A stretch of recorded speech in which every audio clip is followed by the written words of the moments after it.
Good evening. As a preliminary matter, this is John Regan, Chair of the Auburn Planning Board.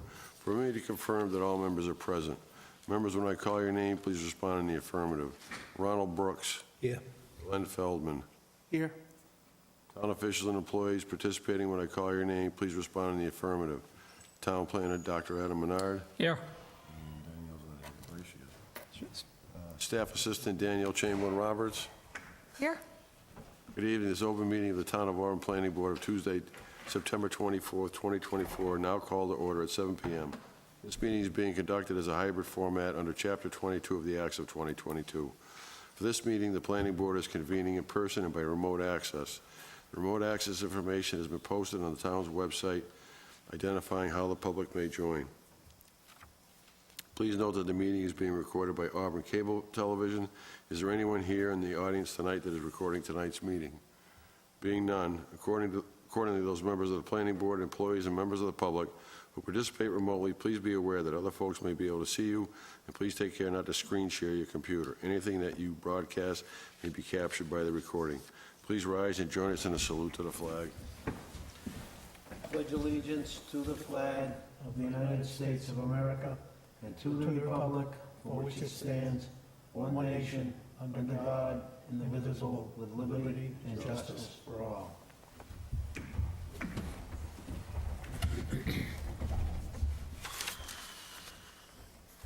All supporting materials that have been provided to the members of this body are available on the town's website. I'd like to remind the audience, applicants, town administration, and each of the planning board members to please refrain from asking questions in regards to all matters discussed this evening without first being granted my consent. Finally, each vote taken in this meeting will be conducted by a roll call vote. First on the agenda tonight is Dr. Syed M. Ali Tahir requesting site plan approval under Section 3.2.3.7 of the Auburn zoning bylaw for a cemetery at 0 Cemetery Road, Auburn, Mass. 01501, map 3, parcel 54, has been continued since our September 10th meeting. Is there anyone here representing the doctor? Yes.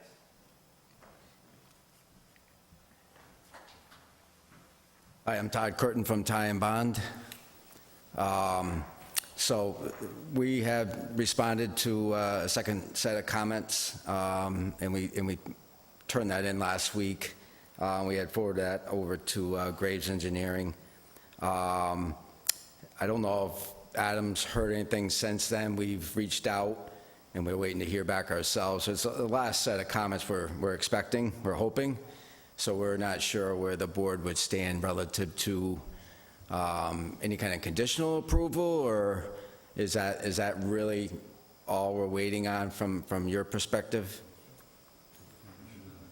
Again, I think we can condition on a Graves approval. Yeah, okay. That'd be great. When it- Yeah, let him finish. Hi. Good. Do you come up here, or? She has to come up there, Yeah. identify herself, tell us where she lives.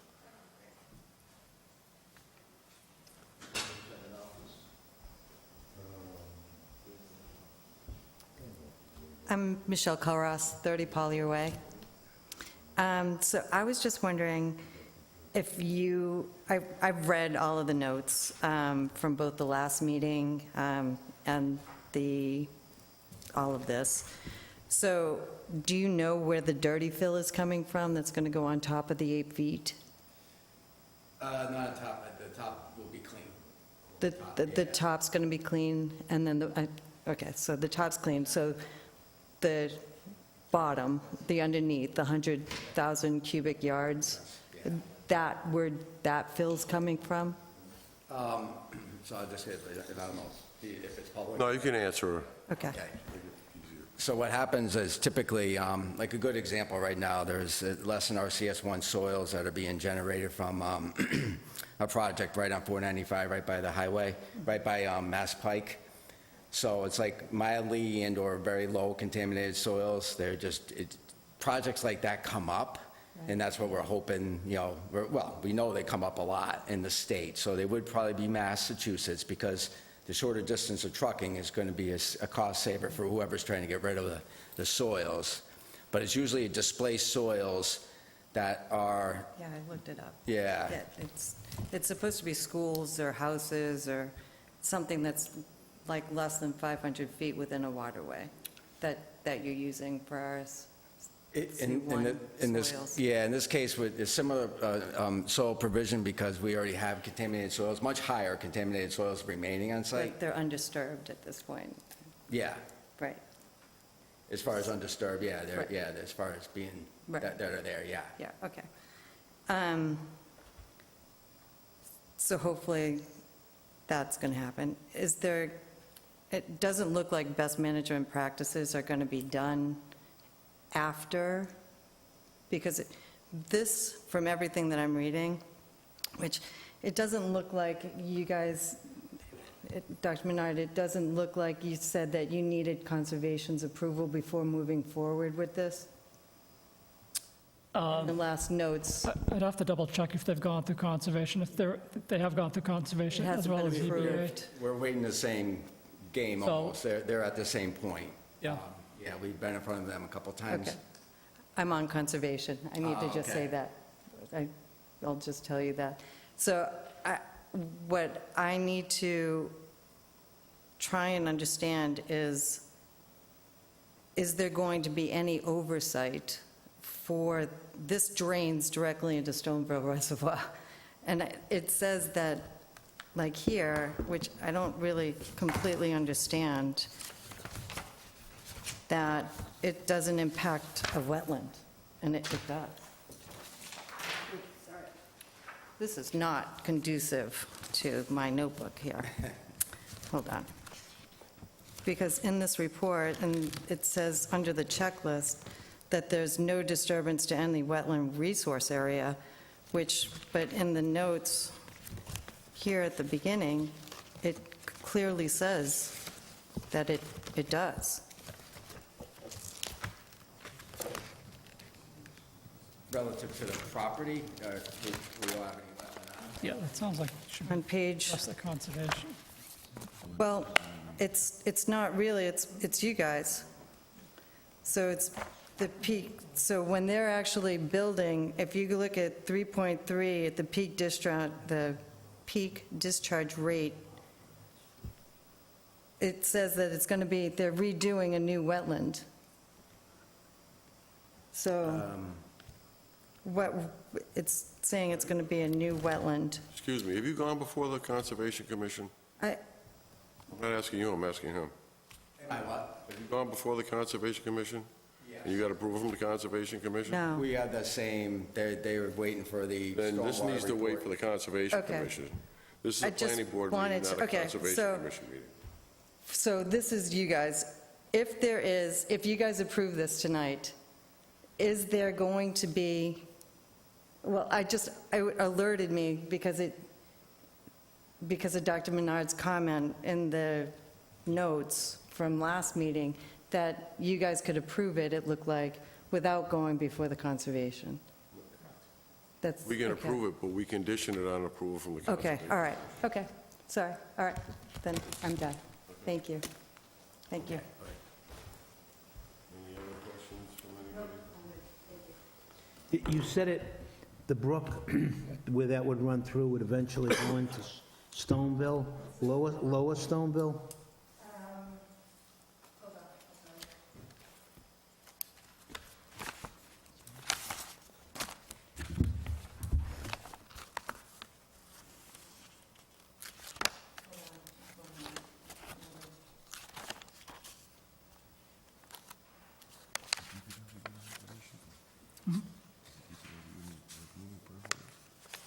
I'm not sure if they've got their land disturbance, but they'll have to go through that process. Cemetery Road is kind of down low on Stafford, so I almost think it would have to come in at the bottom end of off Burnett Street, someplace there, come under the tracks and go in there. I'm just curious. I don't think it would be able to get up into Upper Stoneville. It's away. Says, if you look at 3.7, it's page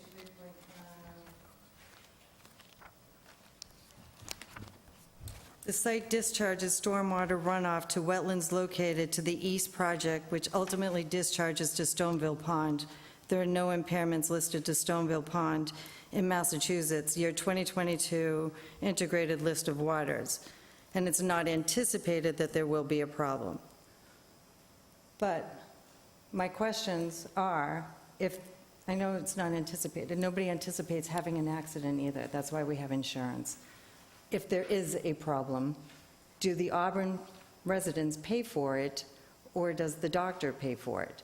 And is there any best management practices put in place by this board or our board in order to, if there is, who's watching over that? Is somebody going to be looking at that pond or testing it or testing the well that's down below it later on to see if there is a problem killing the fish? Because if there is something, if we don't know where that 100,000 cubic yards of waste is coming but from. On that 100,000 cubic yards, before they can bring it to the town, it has to be tested every 500 cubic yards. But if It there's has to meet ash the in it. state requirements. Okay, so if there's ash in it, that ash, if it leaches into the groundwater and it goes into Stoneville Reservoir, ash.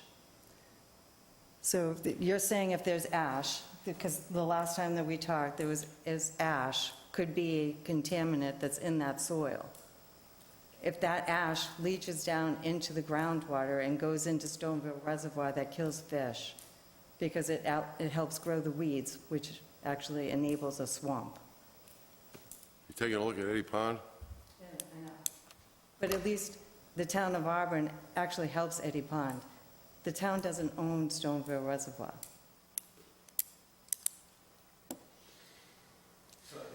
thing to add is, as far as less than RCS1 soils, they're at those kind of concentrations that they factor in groundwater leaching component, and that's, they're less than what would be like what's called the GW1 standard. They're low enough that you don't have, that's what you don't typically see or would have from it. And again, the soils that are underneath are much worse. They're staying. And then when you put a cap on top with clean soil, the infiltration, plus our stormwater design isn't infiltrating through the soils. It's actually being captured above grade and lined and then taken out. So they're not even going through, for stormwater runoff. I'm probably not the best person to talk about that because I'm not the engineer designer. You have the swales that go to the drainage system. So anything that runs off the top of the cemetery goes down to the swale, into the catch basins. The catch basins have a sump, they have a hood on the inside, and that all gets, And again, Yeah. I'm good with that. Okay. But you guys are still not taking direct responsibility if there is a problem in the future. And there's nobody that's actually overseeing it or going to test it in the future. So if there is a problem, it's an Auburn problem, not a them problem. cemetery's problem. So during the construction of this and during the filling and the compaction and all that, I am assuming that Ty and Bond's going to have a field representative there the whole time? There'll be the materials management plan for the construction and and the testing as far as what happens with those kind of scenarios is another LSP will be looking to bring soils, and it happens at a lot of facilities that take them. They send a package, it's an LSP opinion package that says, where the soil came from, the sampling that occurred for it, it has to meet all the criteria to get onto the site. Dr. Saeed will have, from his end, will probably be time bond reviewing those packages from our side to say, yes, we also agree that they meet the less than RCS1 standards, and then go through that. Yeah, but all limits are state standard set. Yeah. There's a lot of that soil around, yeah. Whoever's generating the fill has to have their own LSP, and of course, you guys are going to have an LSP involved in the job. Yeah, because it's an open RTN. It's an open release site until the cap is completed and everything is buttoned up, and we put an AUL on the property that just, says if you dig down to those soils, you can't disturb them, that kind of stuff. And it's not the RCS1 soils, it's the soils that are there, which in some places are going to be very deep that remain.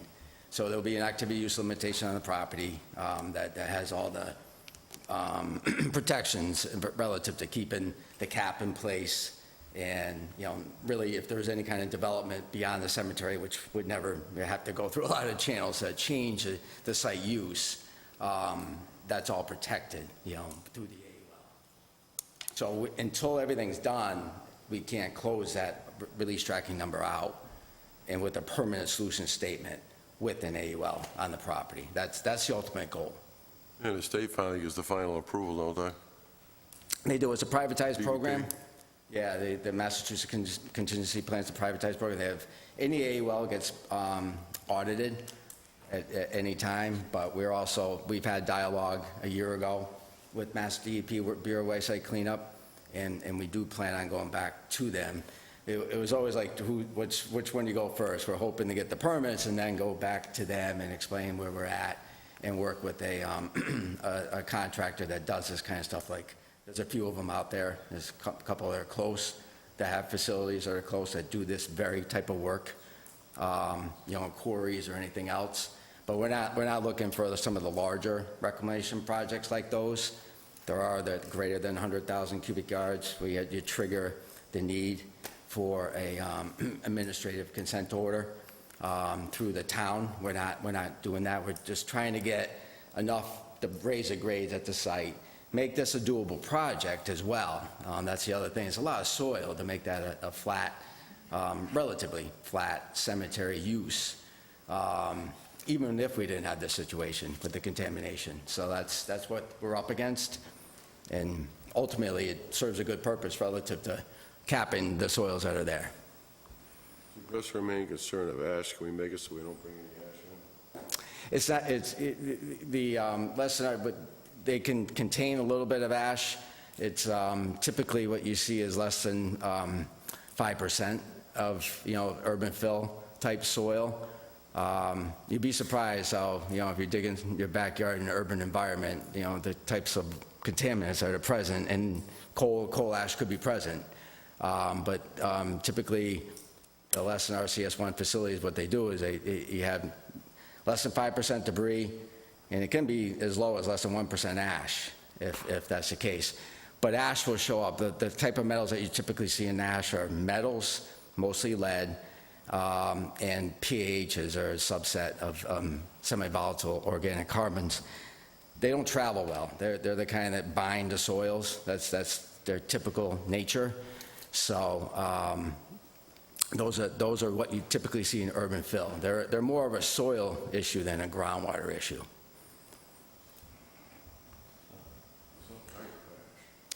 Yeah. Wood ash, coal ash. Yep. But certainly not like from a facility that generates it. That's not what you're looking for. It just ends up in urban settings or even inside of highways and things like that because of the historical use and, anthropogenic activities just impact a lot of the shallower soils. And they're just not easy to just bring to anywhere, So this is sort of like a beneficial use to raise the grades here where you obviously have soils much worse below. When are you said you're going before conservation? Yeah, we've had to do the same thing. We've had to just wait through the stormwater report. That was a big thing to get through, and they knew we were coming to you. We went to Conservation Commission first. I forget, it was in June. I think it's in a cover letter that we had, the most recent, with just a series of things that we've been doing. Zoning board, we had something come up that we didn't go to last meeting, so we're going in October. And then after that, we also have to go in front of the DPW and the Board of Selectmen as well, and I think the Board of Health will attend that as well. So we are in front of the Conservation Commission again. They haven't issued an order and conditions. Are you going to be asking or requiring from them a lot more information on this ash and everything else like that before you determine what your findings would be? And you haven't gone yet? No, we didn't have the questions per se. Myself, I'd like to wait until they go before them and see what they have to say.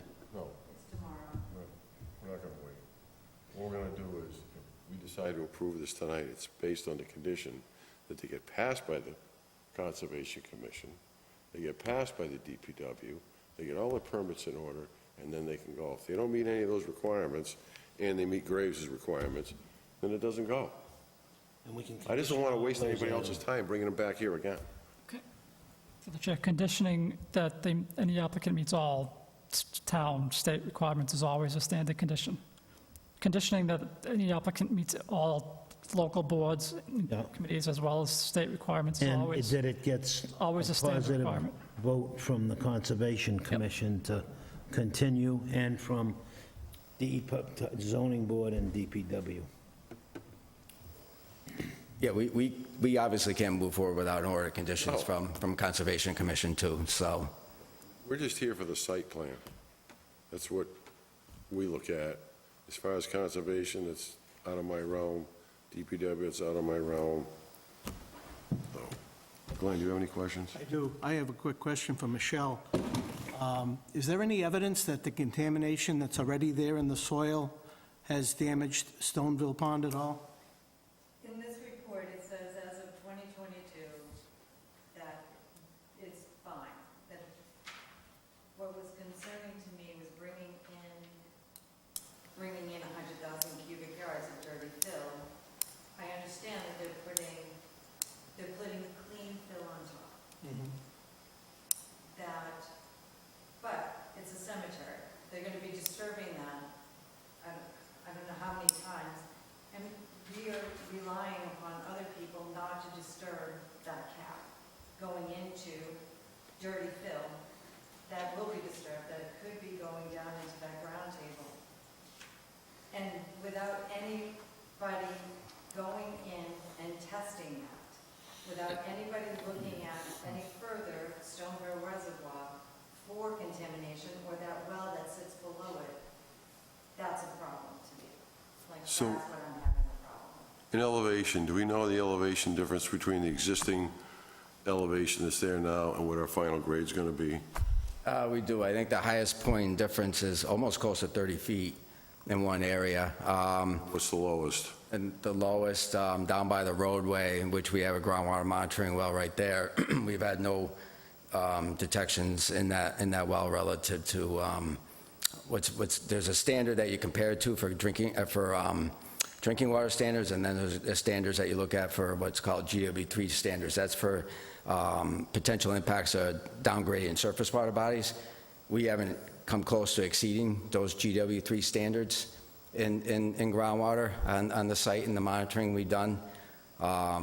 So the difference between, so basically what they did when they filled it, or created their own, they sort of created a little bit of a mound there already from the filling work they did through the 80s. The deepest depth of the test pit was almost where I'm talking about, was like 14 or 15 feet. And they didn't fill water, so they weren't below the water table, the groundwater table. It's it's below that, the water table, and then you hit bedrock at the site, because we have shallow wells and we have a bedrock monitoring well there. So the contamination doesn't sit in the groundwater table, and obviously we're just building up from there. Right. Building up above. How many sampling wells do you have out there? We have 4 monitoring wells. All on the downstream side, I assume? One in the center, one like sort of cross-graded by both properties to the north and south, and then the one on the east is the one on the road, and that's the downgrading because everything pitches pretty steeply towards that. Now, does this monitoring continue after the cemetery's finished? We haven't discussed that as far as where we go, as far as a post. We could keep sampling it at the time we're doing, but we haven't committed to anything on that front. Is there a provision to leave the wells in place? We could easily put those wells back in, the shallow wells, yeah. We would probably work around them because they'd probably get damaged, yeah. And they could be, the one by the roadway is actually just out of the fill, or it's not on the roadway, but it's off the roadway, and that was installed by another consultant. But the boring log for that, it indicates that they didn't run into any of the debris or that kind of soil there. So that one maybe just raised up, if you will, because we're going to have higher grades on it. It's a standpipe well. So we would probably just raise it up, and that one could be probably reused. And if not, those are shallow wells, those are easily replaced. The other ones are going to be, the other ones would be very deep, especially the one in the center. We're talking, the bedrock well's set about 30 or 35 feet, or 40, I think it's actually 40 feet below the top of grade now. And the shallow well next to it, I think, is screened from 25 to 15. I'm not exactly sure, going off the top of my head, but, so just have an appreciation for how steep and where things are at this site, and groundwater is way down there. So what I'd like to do is make a provision on the approval, if we approve it tonight, that the wells remain in even after. when it's all said Or and replace, done, can we say those replace? wells are Yeah. intact. Because whether you sample them or not, it gives somebody else a chance to go out and sample. Yep. Whether it be the state, the town, whatever. So as far as Stoneville Reservoir goes, is there water taken from that for drinking water? Do you know? I know that, I think that the Auburn Water District owns that. So I don't know if they take it from there. We have Well, it wells. goes down the brook into, in back of where the wells are fed, in back of the flood diversion control channel. So then Stoneville Reservoir has to be tested all the time. Now. They have to test it. Is it backup water supply, or is it active? Do you know if it's active, or is it backup? Is it like a backup? Well, But yeah, the Auburn Water District only uses wells, they don't use surface water. Right, what They own Ron's the- saying they is own the where water this pump. runs, this may infiltrate into the wells, is what he's saying, right?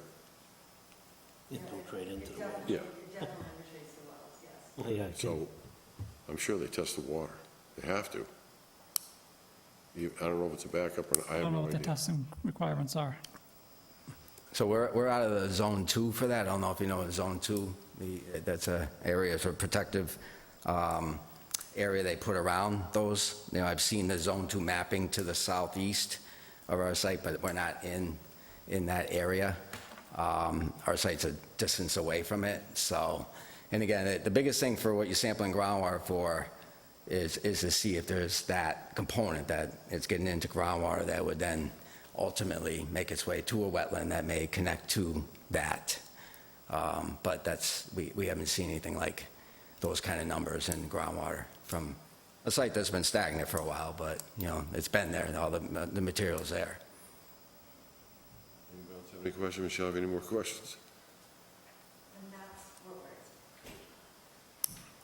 so that, what you just said is exactly my point. And I'm doing this as an Auburn resident, not on conservation, not on anything else. I have town water, so this isn't going to affect me, except for my pocketbook. If that starts leaching in, and I do live on Stoneville, however. I'm not in a butter, just like you just said. But if it does become a problem, and you don't know where that is coming from, if there is a significant amount of ash in that, and it does start affecting, because it does, per that report, flow into Stoneville Reservoir, and it starts suffocating the fish and creating more weeds that are already in there, like, the Auburn Water District has already proven that they just don't care about that. They don't take care of it. They don't do anything about the weeds. It will become more of a swamp at this particular point and create more of a problem with mosquitoes. It'll just be more of a problem that we probably will have to pay for. And that is an issue to me. So that is what I'm actually having the bigger problem with at this point, too. That's the reason I want to leave the monitoring wells in place, because they'll be able to tell if it's migrating toward, but long before, Right. they're a long way from the reservoir. Right. A long way from the reservoir. So- They'll be able to tell with two in the With those back, one in the testing middle, pits. one in the Right, front. exactly. They'll be able to tell if it's migrating. If it's migrating, it's their responsibility to pay for it, And not then the it'll be their town's. responsibility. And it's usually organic-type compounds. These are inorganic that I'm talking Right. about. Yeah, the VOCs of the As world. long as you're putting your money where your mouth is, I'm all good with that. Those are the kind of things that travel in groundwater, like if you're, like dry cleaner sites with chlorinated VOCs, gasoline sites, gasoline components, organic compounds. Those are the ones that usually, they're the ones that get in the water table and cause havoc relative to drinking water supplies.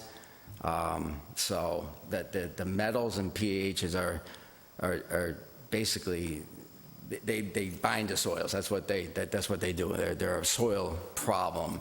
You know, you could have some sites where groundwater has like a lead in groundwater, but it doesn't go very far. It's usually a very short distance, and we don't have that there. So, and the standards that we would be looking at with those lead levels in those soils are less than RCS1. Those factor in both the actual having contact with the soil and also the ability and/or that if it could leach out into groundwater. It's protective both ways. That's the way they set those standards. Well, as far as the ash goes, which is your main concern. Yeah, the ash, I guess, I don't know if it's more the ash itself getting into the wetland that's a concern, or the ash leaching out into the groundwater, I guess, if you will, but we're not looking to take... Well, ash is water soluble.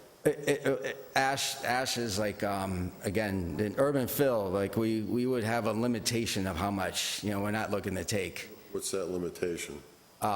It would either be less than 5% or 1%. Typical RCS1 facilities, that's what they have. They don't want to take a lot of ash, and we wouldn't want it either. No, I'd like to see, Yeah, it's a small volume. I'd like to see 1%, not 5%. Because it's, in 100,000 yards, it's 1,000 yards or 5,000 yards. Yeah. Yep.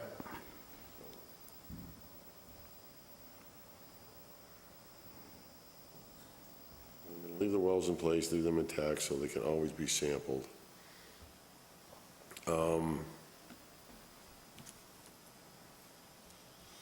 It may be worth your while to test Stoneville Reservoir now, before the work begins, so you have a baseline.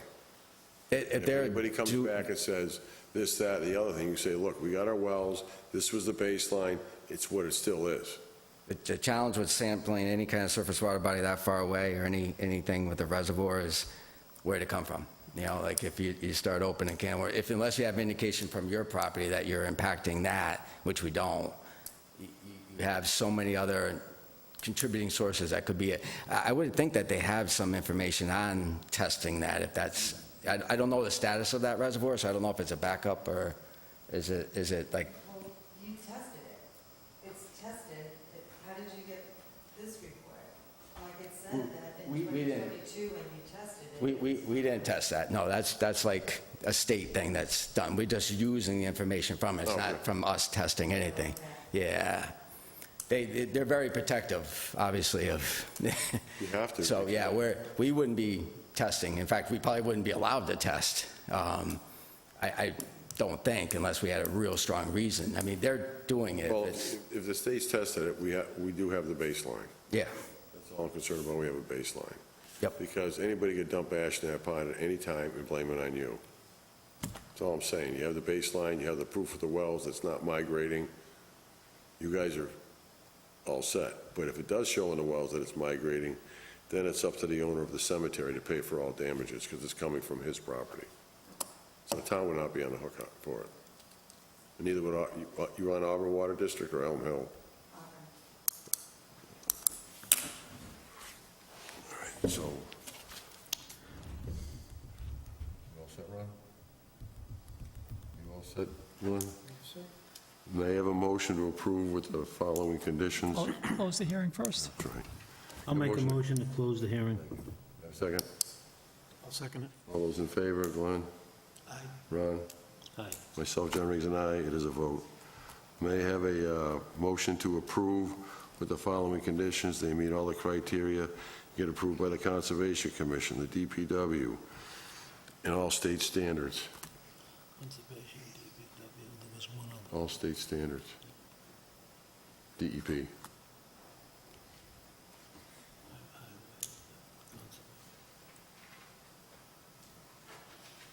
I'll make the motion. May I have a second? I'll second it. All those in favor, Glenn? Aye. Ron? Aye. Myself, John Regan, and aye. It is a vote. You're on everybody else's committee now. all right, thank you. You're welcome.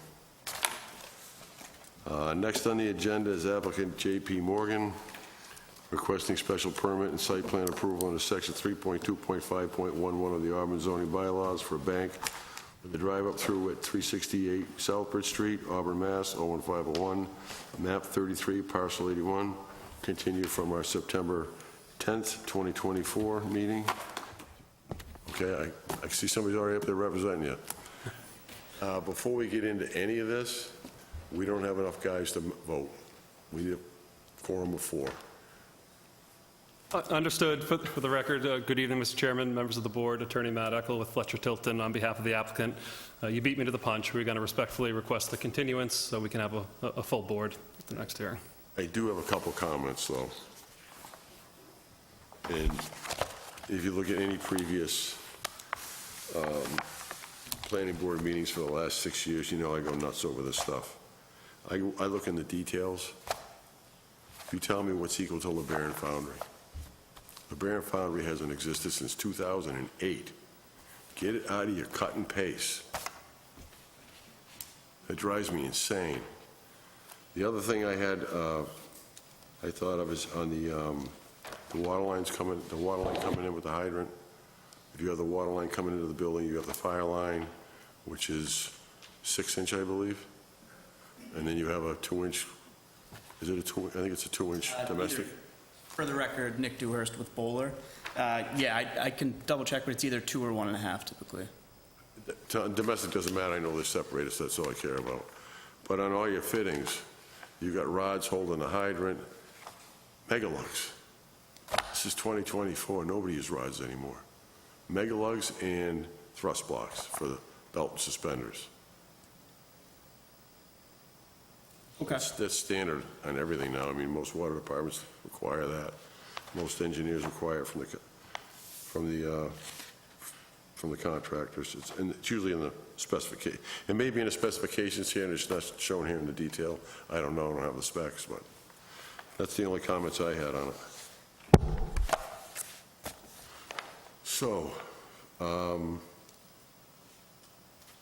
if you guys have nothing else to go through and waste your time, I'm going to ask for a motion to continue to October 8th meeting. Is that fine with you guys? Yes, thank you, Mr. Chair. I have a motion to continue to our October 8th planning board meeting. So moved. May I have a second? Second. All those in favor? Glenn? Aye. Ron? Aye. Myself, John Regan, and I. It is a vote. We'll see you in 2 weeks, guys. Sorry. Thank you very much.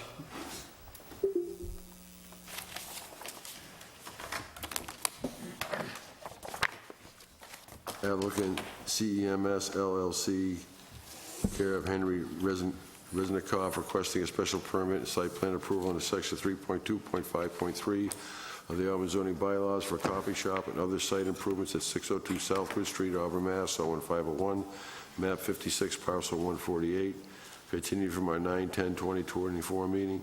They have requested a continuance to our October 8th meeting, 22nd. or October 22nd meeting. They have a motion to continue to our October 22nd meeting. I'll make that motion. May I have a second? I'll second that. All those in favor, Glenn? Aye. Ron? Aye. Myself, John Regan, and I. It is a vote. There is nothing up for discussion, no modifications. Could I have a motion to approve the July 9th, 2024 meeting minutes as corrected? I'll make that motion. May I have a second? Second. All those in favor, Glenn? Aye. Ron? Aye. Myself, John Regan, and I. It is a vote. May I have a motion to approve the August 13th, 2024 meeting minutes as submitted? I'll make that motion. May I have a second? Aye. Second. All those in favor, Glenn? Aye. Aye. Ron? Myself, John Regan, and I. It is a vote. Any new business unforeseen by me? None. Member Town Planner update? None. May I have a motion to adjourn this meeting? I'll make that motion. May I have a second? I'll second it. All those in favor, Glenn? Aye. Ron? Aye. Myself, John Regan, and I. It is a vote.